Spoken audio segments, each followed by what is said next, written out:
This is Billionaire Mondays. Every Monday, we present you with another billionaire. Today, we're looking at 15 things you didn't know about Carl Icahn. Welcome to Alux.com, the place where future billionaires come to get inspired. Hello, Aluxers. Today we have a very special guest on our channel. We're talking about one of the most present and vocal people in America today, a man that's feuded with many entrepreneurs and billionaires and has been on Donald Trump's advisor board. His name is Carl Icahn, and if you don't know about him, this is the perfect time to learn. Carl Icahn is an American investor, businessman, and shareholder of Icahn Enterprises. He's also the chairman of Federal Mogul and Donald Trump's financial regulation advisor. As you can imagine, he gravitates around powerful people and makes quite a big amount of money, too. He graduated from Princeton University with a BA of Arts and Philosophy, and then went to New York University's School of Medicine, but later dropped out to join the Army Reserves. In the late 60s, he began his career in business and investing on Wall Street, and then founded Icahn & Co. Slowly, he began raking in millions, starting more businesses, and making a name for himself.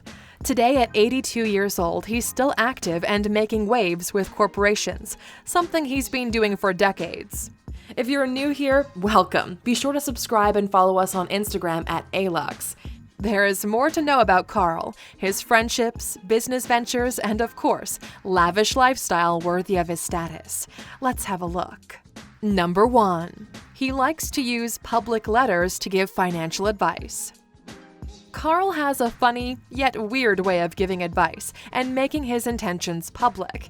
He uses letters to inform his clients and potential clients of what they should or should not do. Of course, this is also a strategy to get stock prices up or down, from which he benefits. He wrote public letters to Apple, to Dell Technologies, boards of directors, and so on. You get the picture. These letters can be found on his website as blog posts or anywhere on the web, since they're so widely discussed by the media. These letters can offer some insight into the investing world and Carl's mind. Number 2. In 2014, he lost $420 million, and yet he was still the richest man on Wall Street. Not everyone can brag with the fact that even when an investigation from the FBI and SEC hits you, your assets still make you the richest person on Wall Street. In 2014, Carl Icahn was under investigation for some shady investments that happened when he took stakes in a certain company. When the news broke in the media, most of his investors had to think whether to pull out from this holding company or stick with him through the scandal. Some of them chose to back down, and in a single day, he lost 4% of the stock, meaning he lost over $420 million in a single day. Yet he was still the richest trader, with a fortune of $23.6 billion. Number 3. He started his company with $400,000 from his uncle. We all have to start somewhere, don't we? Even the richest had their humble beginnings. Carl Icahn had to pay for his education and career, and he wasn't afraid to ask for help. Although this might seem like a bad idea, to start out with money that's not yours, as in debt, he found a good strategy that worked and stuck with it. He used his uncle's money, around $400,000 worth, and nowadays he's a respected billionaire and investor. Number 4. He lost a $4 billion bet with Netflix. Carl Icahn has a great talent at finding and investing in the best companies out there. He's had shares in pretty much all of the biggest and most profitable companies listed on the market, and has made a massive fortune by selling them when the time was right. Well, it looks like in some cases he could have made even more money. Back in 2012, Carl invested $321 million in Netflix. The prices were going up and down for a while, but in 2015, he sensed the company was beginning to cause problems, so he sold his shares for around $1.9 billion. However, it turns out, Netflix made it bigger than he anticipated, and he could have made more than $4 billion if he believed in them more. Number 5. His net worth is estimated to be $15.4 billion. How did Carl manage to make billions of dollars with a degree in philosophy and a failed medical career?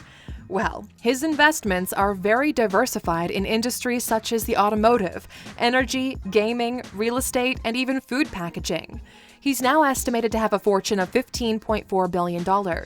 He has 93.6 shares in Icahn Enterprises and a series of other investments in properties and startups that will secure him a place among the richest people in America for a few more years.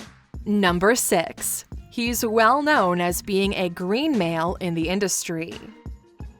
Carl has a different approach when making business. Not all investors use or agree with this strategy simply because it involves too much public awareness or speculation. By being a corporate raider, Carl has secured his place among the richest investors, but also a reputation. He's a well-known green male in this industry, meaning that he was often paid money to get off the target. He basically buys stocks in a company, and then when the price is up enough, he sells them. He's done that successfully with multiple corporations over the decades. Number 7. A man used his reputation to scam a couple out of $1 million. When your name has such strong respect attached to it, and when you're working with the president, things can get a little out of hand. Scammers are very smart, and they often use big names and numbers to convince naive people.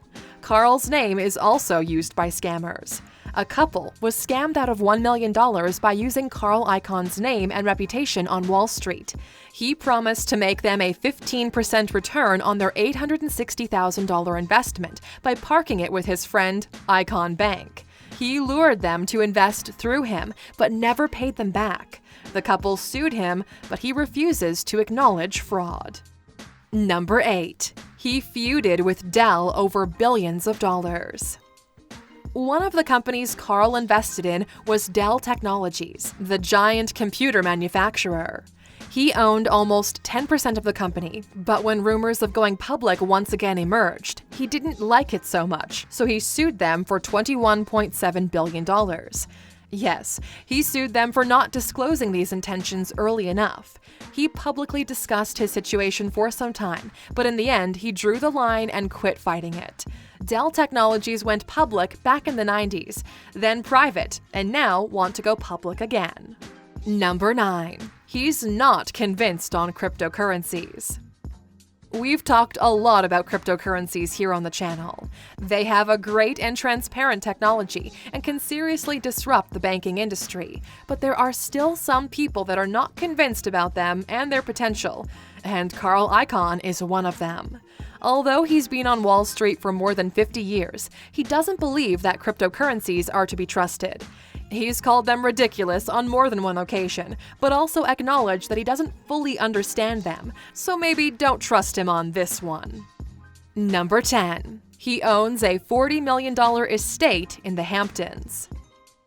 As the proud owner of a billion-dollar fortune, Carl Icahn is investing his money in estates as well. He owns a $40 million house in the Hamptons called Lily Pond Lane. It's a 7-acre property with 3 houses, 2 tennis courts, and other luxurious amenities. Over the years, he's bought and sold other homes throughout America, as well as a $37.5 million luxurious yacht and private planes. Carl is not afraid to spend a little money for his comfort, although he says he does easily get bored of material things. Number 11. When he was appointed as Trump's advisor, he gained $510 million. Being involved in politics can seriously damage or benefit your career.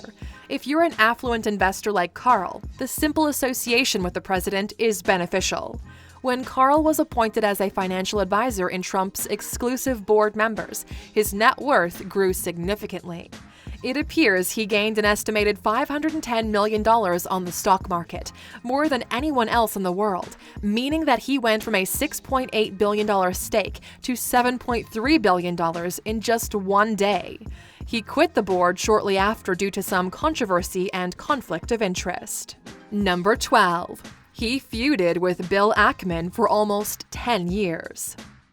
Although Carl has feuded with a number of people and investors, there's still one person he had the most bad blood with, and that is Bill Ackman. It all started with Herbalife and Bill's accusations of them being a Ponzi scheme. The The feud lasted around 5 years, and the two feuded on TV, in the media, and even live. However, this goes way beyond the Herbalife scandal, because they are both investors on Wall Street. They were on again, off again for about 10 years, and everyone knows by now about their rocky relationship. Maybe it's all for publicity and stock prices. Who knows? Number 13. He signed the Giving Pledge. There's a new movement around billionaires where they sign a pledge to give to charity their fortune. He signed it 20 years ago, and now people are expecting him to donate around $20 billion anytime. The fact is that his fortune keeps going up and down because of his assets, but he has donated so far in the millions of dollars to his alma mater, Princeton, to hospitals and NGOs that focus on children and education. He's promised to give away the largest fortune on Wall Street, and now people are expecting him to do just that in the next few years, because he is in his 80s. Number 14. He played poker to pay for his college tuition. As you know from our brief intro about Carl's early life, he studied at Princeton and then New York University. Princeton is a private Ivy League university in America that is very expensive and exclusive. Carl Icahn wasn't born with a silver spoon in his mouth. He's a self-made billionaire.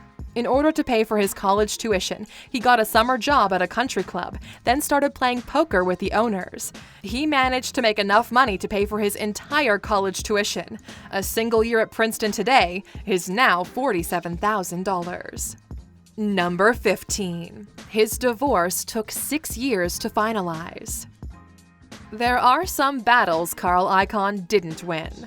Not all of his investments were successful, and not all of his relationships ended on good terms. His divorce from his first wife, Liba, ended after 6 years of court hearings and negotiations. They feuded over money, houses, percentages, and timeline. Back when they got married, Carl wasn't a billionaire, so some sources say that Carl was forced to pay her $350,000 a year for life in alimony and another $100,000 a year in child support, although he had offered her $15 million to just settle. Carl Icahn is by far one of the most well-known names on Wall Street. Although he's a senior and reputable corporate raider, he's achieved many great investments in his long, still ongoing career. Whether you agree with his strength or not, Carl Icahn is one success story we all look up to. Do you guys like the way he invests and acts publicly about his job? Let us know in the comments below if you're a fan of these Wall Street guys. And of course, since you're still with us, let's have a look at this bonus fact, shall we? Number 16. New York is owned by bankers. Did you guys know that New York, especially Manhattan, was bought by bankers decades ago? Therefore, they own the city? They did this to avoid an economic collapse of the city in a time when nobody wanted to help them. The city ran out of money and could not pay its bills or borrow any more money. Wall Street bankers created the Municipal Assistance Corporation, which was authorized to sell bonds to meet the city's borrowing needs. This is why nowadays the city is ruled by bankers. Thank you for spending some time with us, Aluxers. Make sure to like and subscribe so you never miss another video. We also handpicked these videos, which we recommend you watch next. Thank you for being an Aluxer, and we'll see you back tomorrow.